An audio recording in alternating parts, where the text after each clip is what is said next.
आदाब नाज़रीन, ज़ेड में आपका खैर मकदम है। जिला पुंछ के तहसील सुरंगकोट के गवर्नमेंट मिडिल स्कूल डन्ना गोंथल के बच्चों ने स्कूल में जोरदार एहतजाज किया और डीसी पुंछ हमारी मांगे पूरी करो के नारे लगाए। स्कूल के सीनियर टीचर ने भी डीसी पुंछ और सीओ पुंछ से मौद्दबाना गुजारिश की है कि वो मौके पर आएं और हमारे स्कूल की हालत देखें। उन्होंने कहा कि रिकॉर्ड में जो स्कूल का रकबा है उस पर पड़ोसियों ने नाजायज कब्जा किया हुआ है, जिस वजह से हमारे स्कूल में इमारत भी कम है और ग्राउंड बिल्कुल भी नहीं है। लिहाजा तहसीलदार सुरंगकोट को हुक्म दिया जाए कि वो मौके पर आएं और स्कूल के रकबे को पूरा करके स्कूल के हवाले करें। आगे देखिए हमारे नुमाइंदा तालिब चौधरी की रिपोर्ट।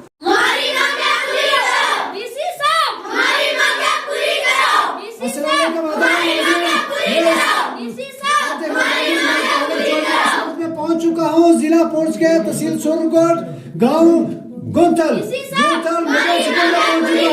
मिडिल स्कूल के बच्चों ने डीसी साहब से गुजारिश की है कि हमारी मांगे पूरी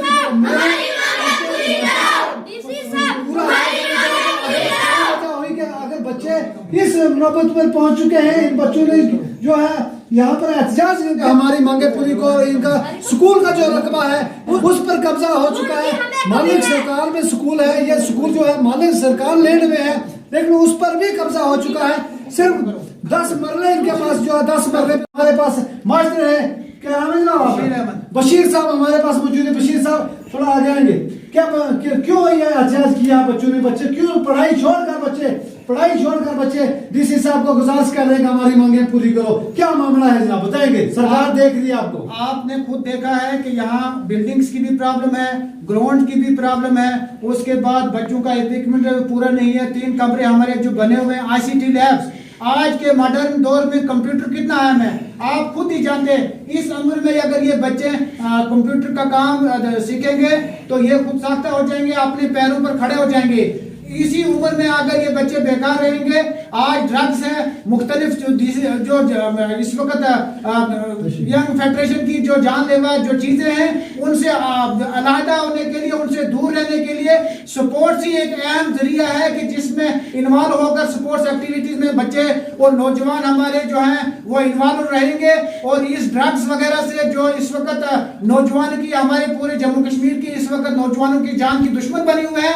तो अगर उन चीजों से दूर रह जाए तो स्पोर्ट्स ही ऐसी एक्टिविटी है जिससे बच्चे जो है दूर हो जाते हैं। आपने देखा हमारे पास 200 बच्चे हैं। बेसिक जो ट्रेनिंग होती है वो मिडिल क्लासेस से होती है, फिर बच्चे आगे हाई स्कूल में जाते हैं, कॉलेजेस में जाते हैं, वहां अच्छी परफॉर्म करते हैं। हमारे पास जगह भी नहीं है, हमारे पास बिल्डिंग नहीं है, तो खाली हम बच्चों का मुंह देखते रहते हैं, बच्चे हमारे देखते रहते हैं। तो आज इस ड्रग्स के दौर में अगर बच्चों को जाए तो स्पोर्ट्स एक्टिविटीज में है, और दूसरी जो है हमारे पास जमीन भी नहीं है, बिल्डिंग्स भी नहीं है।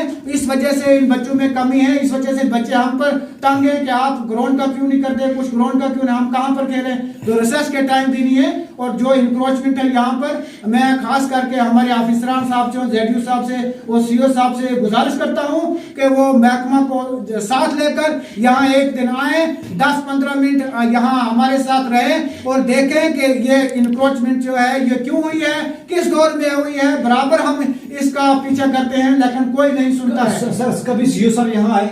CO साहब आए थे पिछले साल सर, तो आपने उनको बताया? उनको भी कहा था सर हमें ग्राउंड की कमी है, वो कहने लगे मेरे पास इस वक्त ग्राउंड की कमी जो है पूरी नहीं हो सकती। नहीं, जो आपका जो स्कूल का रकबा है वो पूरा करने के लिए जनाब सर उस वजह से यानी स्कूल की देखभाल करने के लिए आए थे ना, हमने उनके नोटिस में लाया था कि हमारे पास आप देखें 2 गुना रकबा हमारा जो है वो इंक्रोचमेंट हुई है। हमारे पास 5-6 मरले जगह जिसमें बिल्डिंग वगैरह है, अच्छी तरह से कमरे भी नहीं है। तो उन्होंने भी हमें ये दिया था, एतबार दिया था, उन्होंने हमसे वादा किया था कि मैं इसमें इंशाल्लाह जरूर कोशिश करूंगा, लेकिन वो जून तक नहीं पता नहीं कहाँ चले गए।